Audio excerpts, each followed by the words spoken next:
السلام عليكم اخواتي، ونتمنى كاع تكونوا بخير. واليوم ان شاء الله مع اول وصفه من حلويات العيد، مقرود المقله معسل يجي شباب. غادي نديرها لكم بطريقتي. المقادير باش نصنعوا المقرود: الحاجه الاولى نسحقوا السميد الخاشن. انا شريت تاع الميزان الخاشن، كي تروحوا عند مول الحانوت تقولوا له عطينا تاع المقرود.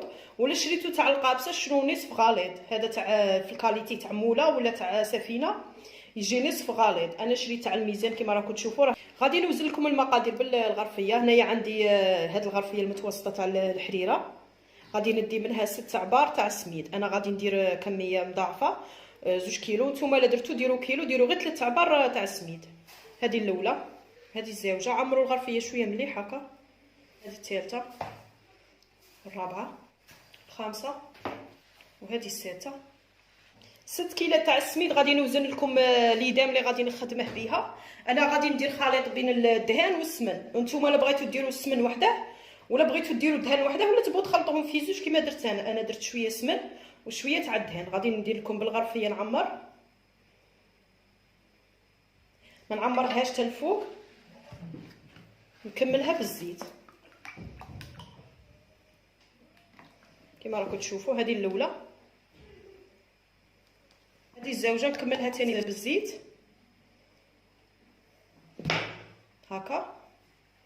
في 3 عبار تاع السميد نديرو كيلو تاع ليدان كما قلت لكم. تبغوا سمن ولا دهان وزيدوا كملوها بالزيت. وهذا السميد وليدام اللي درته غادي نخدمه مليح بليدان بسم الله. نقعدوا تبسوا فيه مليح بليدكم حتى السميد تاعكم يتشرب لكم كاع الكميه تاع الدهون اللي درناها له. قعدوا تحكوا فيه هكا بين يديكم. انا راني نوري في طريقه للمبتدئات اللي عمرهم ما داروا المقرود، ان شاء الله يتبعوا طريقتي وان شاء الله ينجح لهم. هكا راني دخلت مليح الدهون في السميد كما راكم تشوفوا حتى ولا لي مشرب. زيد عليه شويه ملح على راس المغرف، زيد عليه مغرف كبيره تاع لافاني. هذه لافاني تعطي نكهه شابه، خاصه من درت فيه انا السمن شويه قاطع. نديروا له لافاني باش تبلع عليه ديك الريحه القاطعه تاع السمن. اللي ما يبغيش يديرها ما يديرهاش، بصح الرشه تاع الملح ضروريه. ونخلطه مليح، نعاود نبسس مليح السميد حتى ندخل فيه الدهان ولافاني. وكي نتاكد باللي السميد تاعي تخلط لي مليح مع الدهون والملح ولافاني اللي زدتهم له، دروك غادي نغطيه بسربيته نقيه ونديرها في بلاصه تكون في الكوزينه في المطبخ. ما ديروش في بلاصه حاميه بزاف باش ما يحماض لكمش السميد. وخلوه، انا غادي نخليه يبات ليله كامله. انا خدمته في الليل وغدوه ان شاء الله في الصباح نقليه. وانتم الا درتوه في الصباح خلوه في الليل وغلوه. المهم تكون تخلوه من احسن 12 ساعه ولا اكثر حتى السميد يتشرب لكم الدهون مليح، باش المقرود يجيكم شباب ويجيكم يتفتت ويجيكم يذوب في الفم. اعتمدوا هذه الطريقه. وغادي نعطيكم مقادير واحده اخرى مضبوطه ثاني للمقرود. اللي ما عندهاش المكيال ولا تبغي تكون شرات السميد تاع الكيلو، في الكيلو تاع السميد دير 250 غرام مارغريت، ذوبها وتزيد عليها قد كاس تاع لاتاي صغار زيت. هذا هو المقدار المضبوط. انا وزنت لكم بالغرفيه وتخرج نفس النتيجه. وكي تفوت عليه ليله كامله ان شاء الله نولي ونكمل له التحضير تاعه ونقليه معاكم. كي فاتت ليله كامله غادي نولي نكمل المقرود تاعي. الحاجه الاولى اللي بديت بها نجهز التمر. هذا التمر ينباع جاهز. ديت 250 غرام قطعتها ودرتها في كسكاس فور رحامي. كي تفوروه يولي لكم طري. نزيد عليه 2 مغارف كبار تاع الجنجلان محمص، اختيار اللي ما تبغيش ديره ما ديرهاش. زيد عليه شويه قرفه مطحونه. زيد عليه نص مغرف كبيره تاع دهان طري. زيد عليه شويه تاع المزهر، ديك 2 مغارف تاع المزهر. ونعجن مليح بيدي. عجنوه حتى يطرى لكم مليح. وشوفوا كاش ما تلقوا فيه علف تاع تمر ولا نقوه بيديكم. نقعدوا تعجنوا وتلمسوا هكا تلقوا حاجه يابسه ولا بلعوها. عجنوا حتى يولي لكم طري كيما هكا. دونك غادي نشكل منه حرابيش صغار باش نحشي به المقرود كيما هكا. شكلته حرابيش نديره على جهه. والسميد ها هو راه تشرب لي مليح الدهان اللي درته له كيما راكم تشوفوا. نعاود نخلطها غير هكا بيدي شويه. درك نبدا نخدم في المقرود تاعي. ندي هنايا كمشه تاع السميد، ندي غير كميه صغيره باش نخدم غير بشويه. ما ديروش كاع الكميه اللي عندكم تاع السميد. زيد عليها نص مغرف كبيره تاع الفرينه. باش نضمن المقروط تاعي ما ينحليش في المقله وما يتفتتليش، خاطر السميد مانيش عارفه النوعيه تاعها كي دايره. انا شريت تاع الميزان قلت لكم، تقعدوا تخدموا فيها هكا.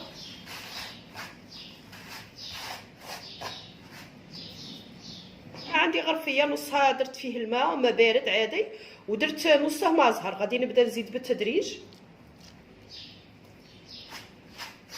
تخلطوا كيما هكا.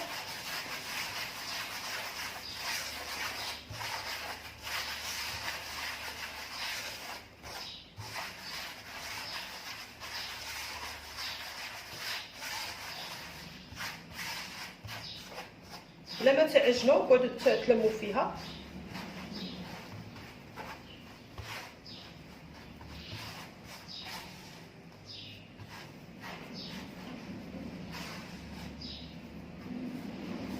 قعدوا تضغطوا عليه هكا غير بشويه، ما تزيروش عليه وما تعجنوش. تعطيكم عجينه على هذا الشكل، ما تكونش جاريه بزاف، تكون هكا متماسكه كما راكم تشوفوا. دوك نقعد نحل فيها بيدي باش نشكل حربوش.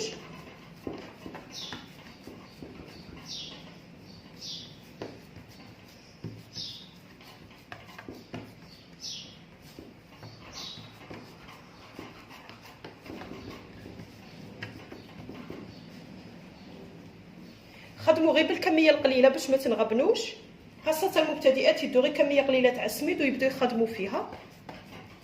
دوك نغطي الصبعي في الماء والماء زهر، وندير هنا فتحه في الوسط باش ندير فيها التمر.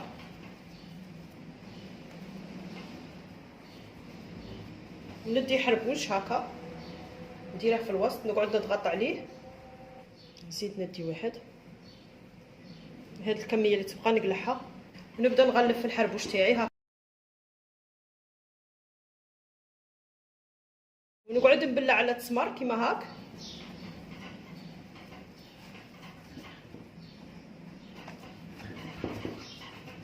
نقفل عليه مليح باش ما يخرجليش.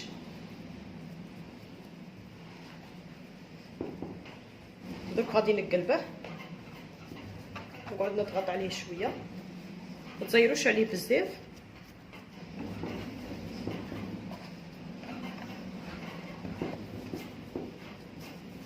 نقعد ندور فيه كيما هكا، نرولي فيه.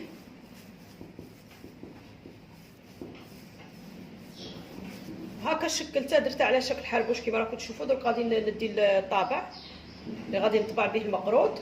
عندي هذا الشكل الصغير، ضغطوا عليه شويه باش يعطيكم الشكل تاعه.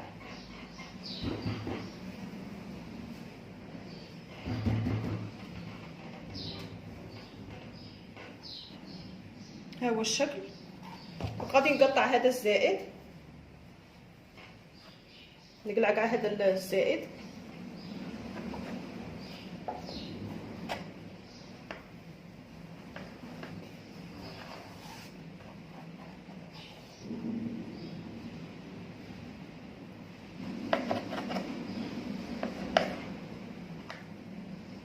ونقعد نقطع فيه دروك.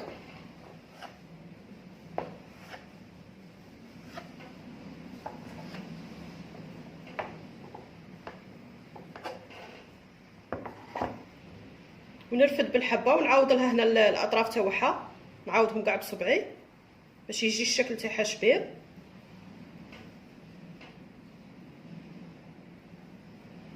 كيما هكا، ونديرهم في بلا، نديرهم على جهه كيما هكا. وهاد العجينه اللي قعدت تاع الاطراف نقي منها التمر، نديرها على جهه، وهي نعاود ندي كميه واحده اخرى تاع السميد نخدمها، وكي نزيد عليها الماء والماء زهر نزيد عليها هاد الكميه كيما هكا. نقعد ندير ونكمل كاع الكميه تاع السميد اللي راها عندي، ومن بعد نفوت باش نقليه.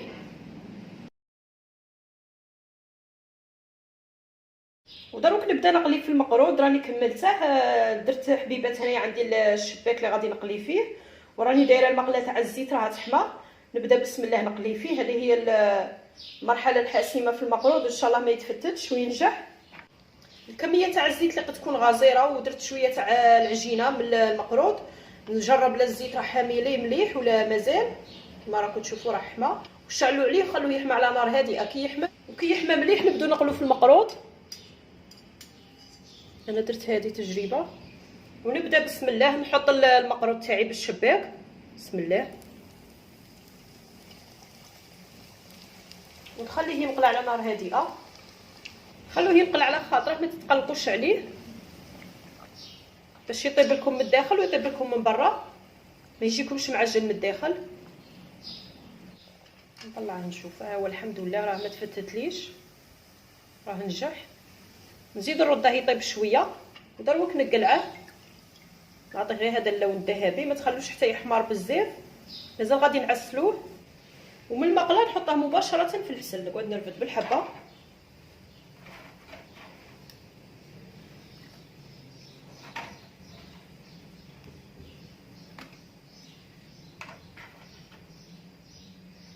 هذا العسل خدمته في الدار، دوك نحط لكم الرابط، رابط الطريقه تاع صنع العسل في الدار، يجي شباب ويجي ناجح.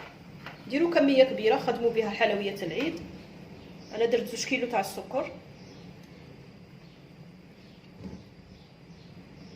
خليه في العسل حتى نقلي المقله الزاوجه وتقرب طيب لي، عاد نقلعه ونديرها في كسكاس يكثر. دونك غادي ندير المقله الزاوجه طيب، وغادي نكمل الطريقه كاع كما وريتكم، نكمله نقليه ونعسله ومن بعد نوريه لكم في صحن التقديم. كانت هذه هي وصفه نهار اليوم، المقروض تاع المقله بالتمر معسل ومرمل ويجي شباب كما راكم تشوفوا فيه. كملته قليته كاع، عاود عسلته 2 خطرات.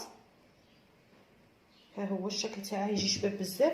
ونقول لكم في العجينه لا قعدتوا تلموا فيها ما بغاتش تتلم لكم، عرفوا باللي السميد تاعكم يشرب بزاف، قعدوا تزيدوا في الماء والماء زهر حتى تتلم عندكم العجينه، وشكلوها وعمروها بالتمر وقطعوها وقلوها. واللي ما عندهاش طابع تقدر تشكل غير هكا رولي وتقطعه مقروضات وتقليه. وغادي نقسم لكم حبه باش تشوفوا كيفاش جات. ها هي يجي يذوب في الفم، شوفوا راه ينطق هذا المقروض، يجي طايب من الداخل ما يجيش معجن ويجي معسل. ها هو كما راكم تشوفوا فيه يجي شباب بزاف. ان شاء الله نتمنى كاع تجربوا الوصفه تاعي، خاصه المبتدئات اللي عمرهم ما داروا المقروض، نقول لهم ديروا غير بالكميه قليله وجربوه.